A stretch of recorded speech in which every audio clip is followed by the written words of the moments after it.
दोस्तों UP board केंद्र निर्धारण की नीति जो है दोस्तों इस वर्ष भी जारी हो चुकी है। सीसीटीवी कैमरों से लैस विद्यालय ही क्या होंगे, परीक्षा केंद्र बनाए जाएंगे। ठीक है, 10 नवंबर से शुरू होगी और 30 दिसंबर तक की प्रक्रिया क्या होगी, पूर्ण कर ली जाएगी। ठीक है, यानी कि 20 और 30 लगभग 50 दिनों में सेंटर निर्धारण की प्रक्रिया पूरी की जाएगी, एकदम से पहचान करके। इसमें महत्वपूर्ण बिंदु कौन कौन से आप लोग इसको जान लीजिए।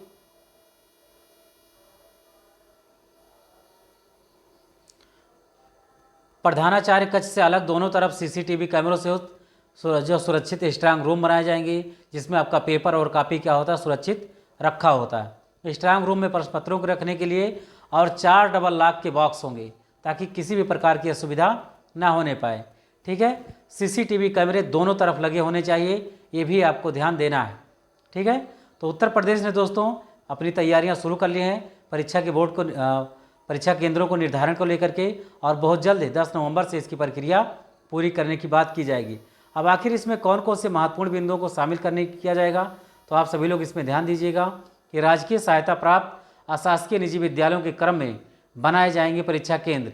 एक केंद्र पर विद्यार्थियों की न्यूनतम संख्या 250 होगी और अधिकतम 2200 होगी, यानी कि जब भी कोई सेंटर बनेगा तो कम से कम 220 विद्यार्थी वहाँ पर परीक्षा देने के लिए जाएंगे और अधिक से अधिक 2200 परीक्षार्थी भी हो सकते हैं। विगत वर्षों में डिबार स्कूल परीक्षा केंद्र नहीं बनाए जाएंगे। मान लीजिए कोई किसी विद्यालय में अनियमितता पाई जाती है और उसको बोर्ड के द्वारा डिबार कर दिया गया, यानी कि स्थगित कर दिया गया है कि यहाँ पर परीक्षा केंद्र नहीं बनाया जाएगा, तो उस पर किसी भी प्रकार से विचार नहीं किया जाएगा।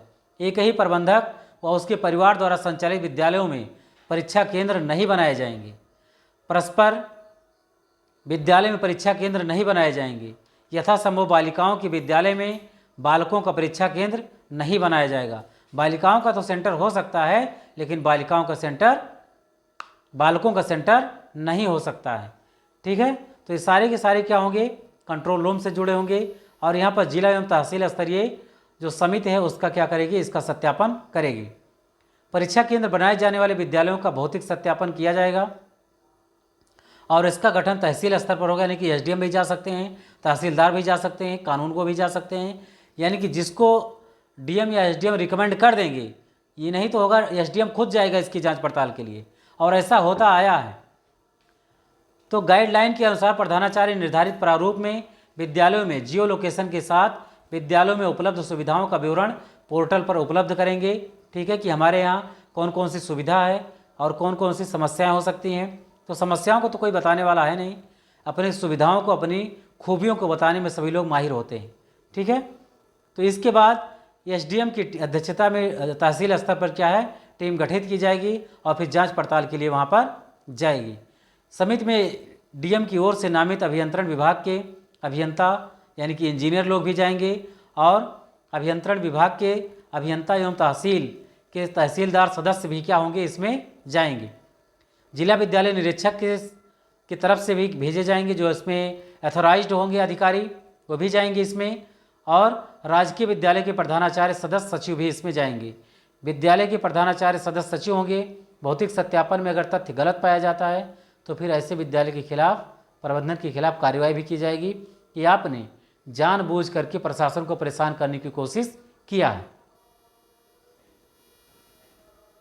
अब यहाँ पर एक महत्वपूर्ण बात और निकल करके आ रही है कि विद्यालयों की ओर से भौतिक संसाधन संबंधी जो सत्यापन संबंधी बातें हैं, ठीक है, वो 10 नवंबर तक अपलोड किए जाने चाहिए।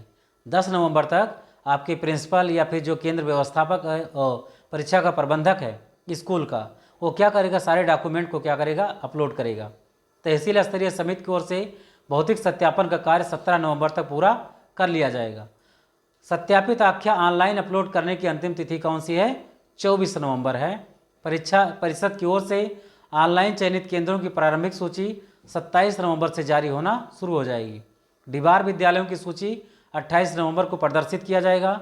यहाँ पर दोस्तों डेट वाइज सब कुछ पक्का किया गया है कि कब कब क्या ऐसा हो सकता है। आपत्तियाँ ऑनलाइन प्राप्त करने की अंतिम तिथि 4 दिसंबर है। जिला विद्यालय निरीक्षक की ओर से आपत्तियों का निस्तारण 11 दिसंबर तक कर लिया जाएगा। अनुमोदित केंद्र परीक्षा सूची परिषद की वेबसाइट पर 17 दिसंबर तक अपलोड कर दी जाएगी। किसी को दोबारा आपत्ति हो तो 22 दिसंबर तक ऑनलाइन दर्ज कर सकेगा और 30 दिसंबर तक अंतिम रूप से आपकी परीक्षा केंद्रों की सूची जारी कर दी जाएगी। इसके बाद कुछ नहीं हो सकता मोहन। ठीक है, तो अंकों के आधार पर यहाँ पर परीक्षा केंद्रों का निर्धारण होगा। अगर इंटरमीडिएट का है तो 20 अंक मिलेगा, केवल हाई स्कूल स्तर का है तो 10 अंक, राजकीय विद्यालय यानी कि जीआईसी है तो 50, अशासकीय सहायता प्राप्त है तो 40, स्वित्त पोषित है तो 20 और पक्के कमरे बने हैं तो 5 नंबर मिलेंगे। ठीक है, विद्यार्थियों की संख्या 500, 700 एवं 1000 या इससे ज़्यादा है तो 10, 20 व 30 जो है इसमें क्या करेंगे, अंक दिए जाएंगे। सीसीटीवी कैमरे लगे हैं तो 10 अंक। 2025 में परीक्षा केंद्र होने पर 20 अंक मिलेंगे। 2025 में हाई स्कूल का उत्तीर्णांक 90% या उससे ज़्यादा है तो 10 नंबर मिलेंगे। स्मार्ट क्लास है तो 10 अंक और भी दिया जाएगा।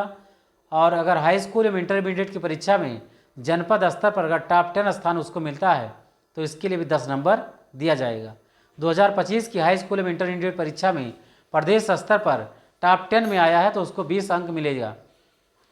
विद्यार्थियों की उपस्थिति ऑनलाइन पोर्टल पर दर्ज करने वाले विद्यालय उसको 100 अंक दिया जाएगा। सोचिए कितनी अच्छी बात है। तो ये दोस्तों बहुत ही महत्वपूर्ण जानकारी थी आप सभी लोगों के बीच में।